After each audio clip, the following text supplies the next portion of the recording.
En el año 1054, un hombre caminó por la majestuosa iglesia de Santa Sofía, en Constantinopla. Se acercó al altar durante la liturgia, colocó un documento sobre él y salió sin decir una palabra. Ese pergamino contenía una excomunión. Con ese gesto silencioso pero devastador comenzó una ruptura que cambiaría el cristianismo para siempre.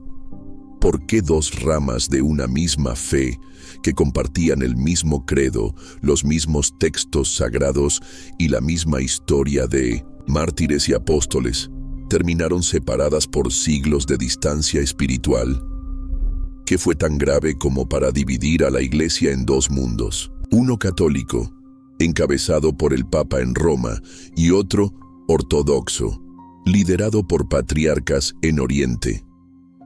Esta es la historia de un cisma que no ocurrió de la noche a la mañana.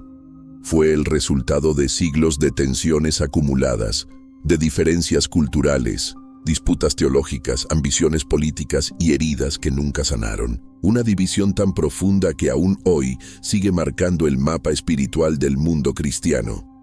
En los primeros siglos del cristianismo no existía una sola sede suprema.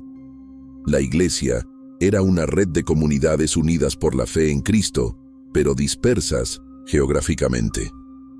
Sin embargo, con la legalización del cristianismo por el emperador Constantino, algo cambió. La fe cristiana dejó de ser perseguida y se convirtió poco a poco en columna espiritual del Imperio Romano.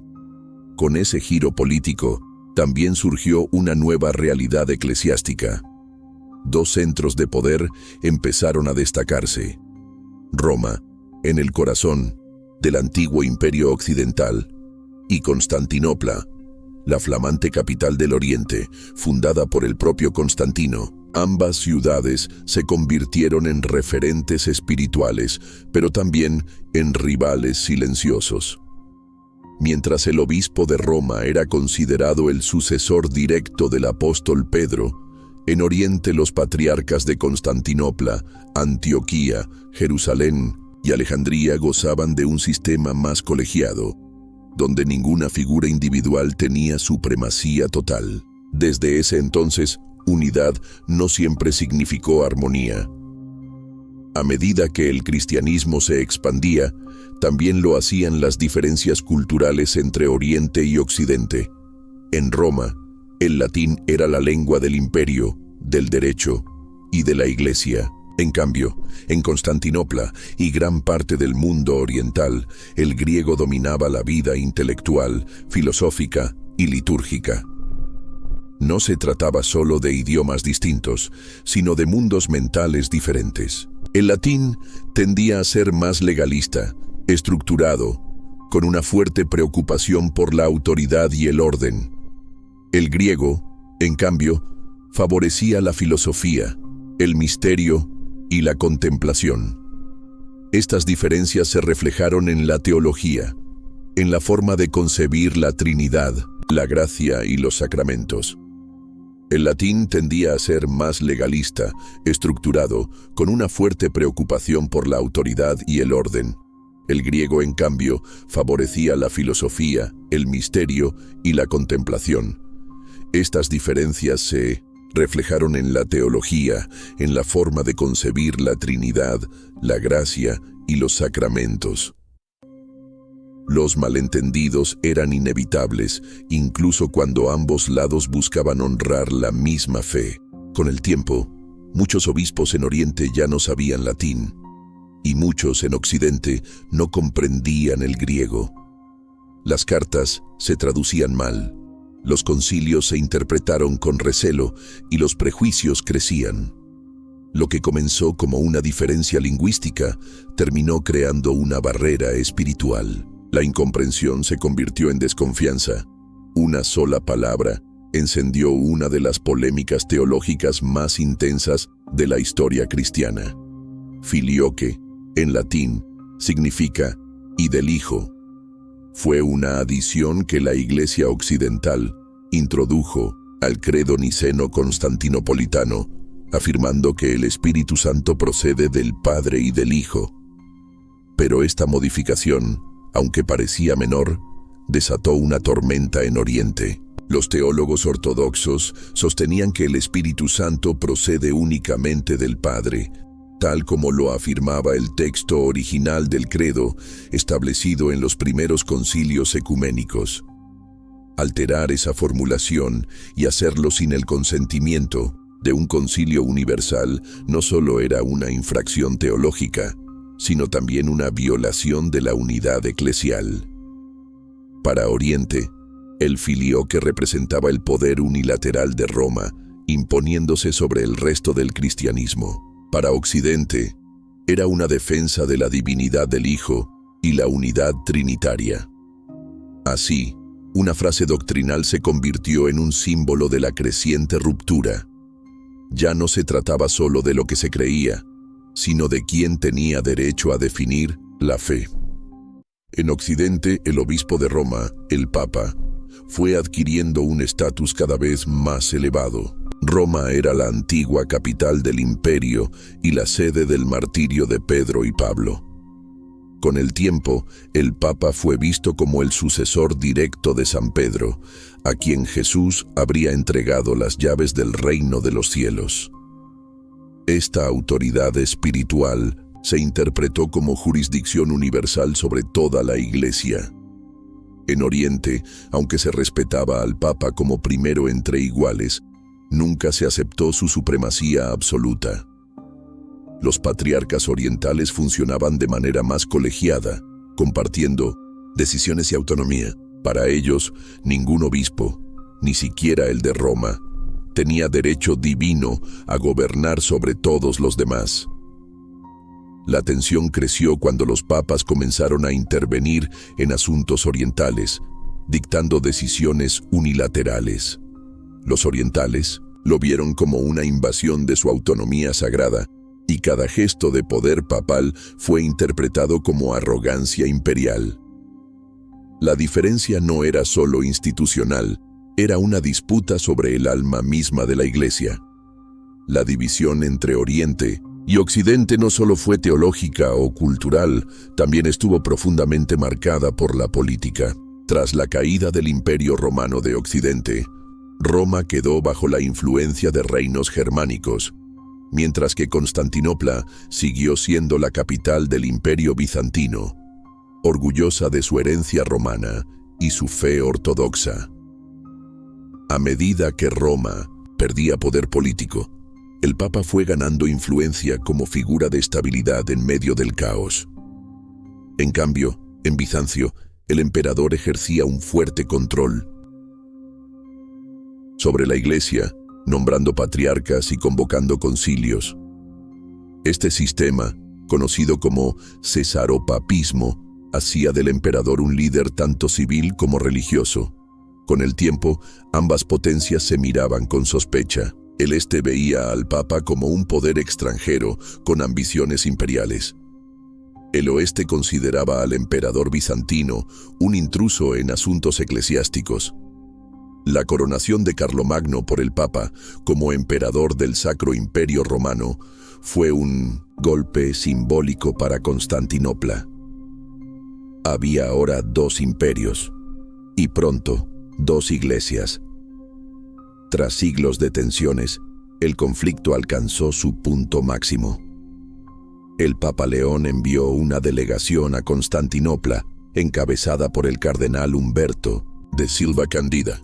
Su misión era dialogar con el patriarca Miguel Cerulario, quien había cerrado iglesias latinas en la ciudad y criticado duramente sus prácticas litúrgicas.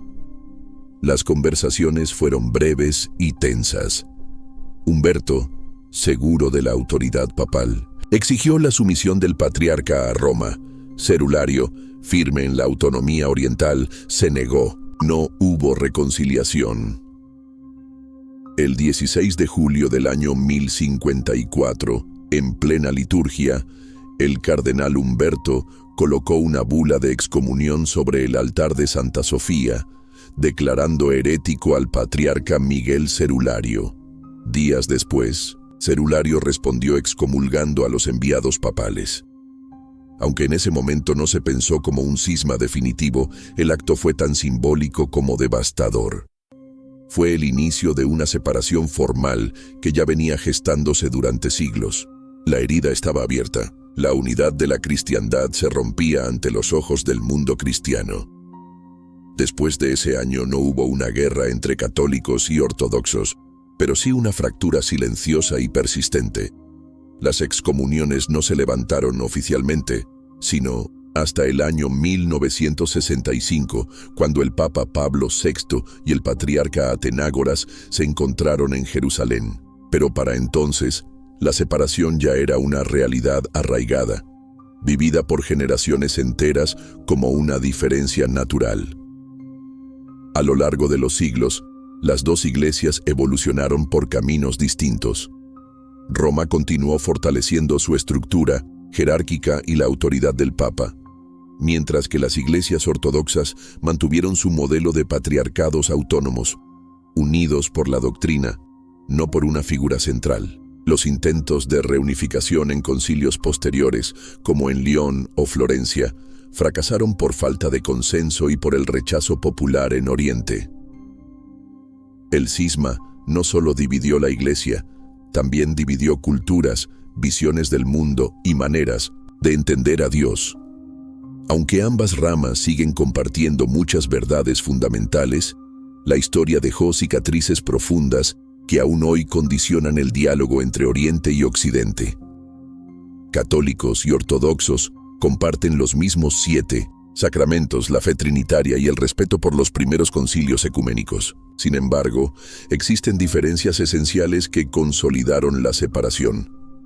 La más visible es la figura del Papa. Para los católicos, es el líder supremo de toda la Iglesia, infalible en asuntos de fe. Para los ortodoxos, es solo uno de los 5 patriarcas históricos, sin jurisdicción universal. En el plano doctrinal, el filioque sigue siendo una diferencia importante. Los católicos lo recitan en el credo, afirmando que el Espíritu Santo procede del Padre y del Hijo. Los ortodoxos, en cambio, no lo aceptan y mantienen el texto original, que el Espíritu procede solo del Padre. También existen contrastes litúrgicos.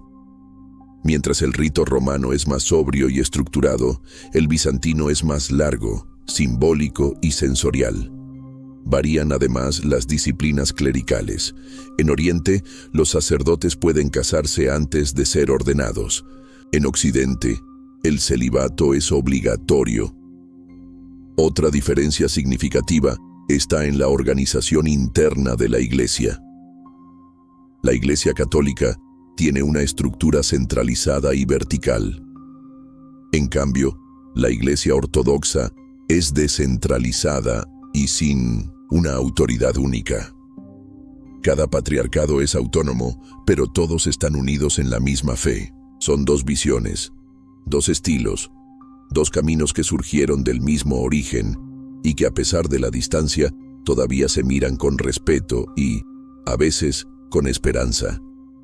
El gran cisma del año 1054 no fue un estallido repentino, sino el resultado de siglos de tensiones acumuladas. Diferencias culturales, teológicas, políticas y humanas que, una a una, construyeron un muro invisible entre 2 mundos que alguna vez compartieron un mismo altar. Fue una separación silenciosa, pero decisiva. Y aunque las excomuniones se levantaron, la distancia sigue viva. Hoy ese muro no es tan alto como antes. Existen diálogos, encuentros, gestos de reconciliación. Pero la herida del pasado exige más que diplomacia. Requiere comprensión mutua, memoria histórica y humildad. Porque detrás de cada disputa hubo personas que defendían su verdad con convicción y a veces con orgullo. Comprender por qué se dividió la Iglesia no es solo una lección de historia. Es una invitación a reconocer cómo el poder, el lenguaje, la cultura y la fe pueden unir o separar. Y quizás, al mirar al Pasado con ojos abiertos, podamos construir un futuro donde las diferencias no signifiquen ruptura, sino riqueza compartida. Gracias por vernos. Mira los enlaces en la descripción para más detalles y cuéntanos qué tema quieres ver. Descubre el pasado, entiende el presente. Suscríbete y hasta el próximo, hijos míos. Cuando contemplo la historia de nuestra fe, no veo solo fechas, ni documentos, ni bulas, ni coronas. Veo lágrimas, muchas lágrimas. Veo el rostro de Cristo, herido por aquellos que decían amarlo. Veo a la iglesia, esa madre que sangra por dentro, dividida no por la falta de verdad, sino por la falta de humildad para sostenerla en comunión. El gran cisma no fue una explosión repentina, fue un largo susurro de orgullos cruzados, de lenguas que dejaron de escucharse, de corazones que se endurecieron en nombre de la verdad. Y así, lo que un día fue un solo cuerpo, se quebró en dos como un vaso que cae sin hacer ruido, pero que al tocar el suelo se deshace en esquirlas invisibles. No juzguemos con ligereza el pasado. Recuerden esto: donde hay orgullo disfrazado de sabiduría, la verdad se convierte en arma. Y donde hay poder sin amor, Dios se retira en silencio. La iglesia es de Cristo, no de los hombres. Es su esposa, no nuestro campo de batalla. Y ¿saben qué duele más, hijos? Que después de siglos, aún hoy repetimos las mismas fracturas, las mismas indiferencias. Católicos, ortodoxos, cristianos de todas las ramas, nos miramos como extraños, cuando en el bautismo fuimos hechos hermanos. Hermanos, no rivales. El cielo no tiene banderas, ni patriarcados, ni privilegios humanos. Solo tiene almas que aman. Nos dividimos por un credo, por una palabra, por un rito, por una silla. Mientras los pobres siguen hambrientos, los enfermos abandonados y los jóvenes, confundidos, buscando a Dios en un mundo que grita sin fe. ¿Qué testimonio damos si no somos capaces de abrazarnos aunque pensemos distinto? El Señor no pidió uniformidad, pidió unidad en el amor. Dijo: Padre, que todos sean uno, como tú y yo somos uno. Esa fue su oración más profunda y también la más ignorada. ¿Quiénes somos nosotros para negar con la historia lo que Él pidió con lágrimas? No se trata solo de levantar las excomuniones. Se trata de levantar los corazones. Se trata de acercarse con ternura, de hablar con sinceridad, de callar cuando el orgullo quiere ganar y dejar que el Espíritu Santo sea el que hable, porque solo Él puede unir lo que el tiempo separó. No podemos cambiar el pasado, pero sí podemos sanar el presente. Podemos caminar hacia el otro, no como emisarios de razón, sino como peregrinos de compasión. Pidan perdón si es necesario. Ofrezcan perdón aunque no lo pidan. Recen, ayunen, escuchen más, hablen menos, abracen a quien piensa distinto, sirvan con los pies descalzos. Así es como se reconstruye una iglesia rota. Así es como el reino de Dios vuelve a florecer. Hijos míos, cuando mueran y lleguen ante el Señor, Él no les preguntará a qué iglesia pertenecían, sino a cuántos amaron, cuántas heridas curaron, cuánta humildad sembraron. Esa es la verdadera teología del cielo. Que esta historia, tan dolorosa como sagrada, no sea solo una lección de libros. Que sea un espejo, porque cada uno de nosotros también tiene su propio cisma interior, entre lo que cree y lo que vive, entre lo que predica y lo que calla, entre el juicio y la misericordia. Cierren los ojos un momento y pídanle al Espíritu Santo que sople otra vez, que derribe muros, que abra oídos, que encienda puentes donde solo hay ruinas, porque todavía hay esperanza, todavía hay tiempo. Y recuerden, el amor de Dios no tiene divisiones, y si en tu corazón no hay lugar para tu hermano, tampoco hay lugar para Cristo. Que el Señor los bendiga, los guarde y les conceda la gracia de la unidad, no perfecta, pero sincera, no total, pero verdadera, no por mandato, sino por amor, paz y bien.